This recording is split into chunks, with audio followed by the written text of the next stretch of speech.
Жазушының жұбайы Валентина Әуезова: мен 1929 жылдың қабырға күнтізбесін сатып алдым. Бұл күнтізбеде қысқы түн, қар жамылған меңіреу дала, сонау алыста кішкене ауылдың оттары көрінеді. Ең алдыңғы қатарда түнде жортқан қасқыр тұр.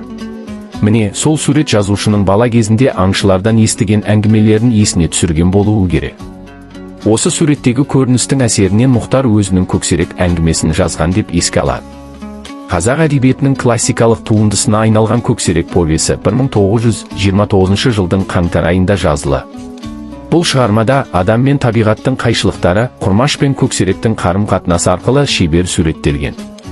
Көксерек қасқырдың табиғи болмысымен адамзат әлемінің қақтығысын бейнелейтін шығарма. Ауыл адамдары түзден бөлтірікті алып келіп асырайды.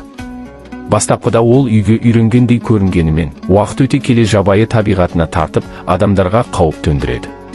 Ақыры Көксерек өз жаратылысына оралып, адамдарға қарсы шығады. Бұл шығарма табиғаттың заңдылығын бұзуға болмайтынын көрсетеді.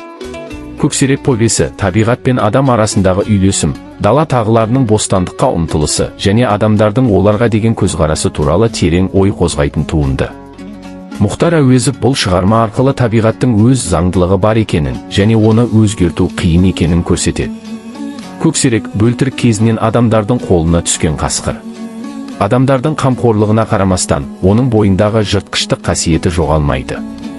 Құрмаш ауылдағы мейірімді бала Көксеректі асырап алады. Бірақ оның аңға деген сүйіспеншілігі трагедияға ұласады. Табиғаттың заңы өзгермейді. Түс тағысы әрқашан еркіндікке ұмтылады. Қасқыр мен адам арасындағы бітіспес күрес, бостандық пен тұтқындау арасындағы қайшылық, ауыр тағдыр мен қайғылы шешім. Бұл оқиға сізді бейжай қалдырмайды. Мұхтар Әуезовтің Көксерек повесін оқуға кеңес береміз.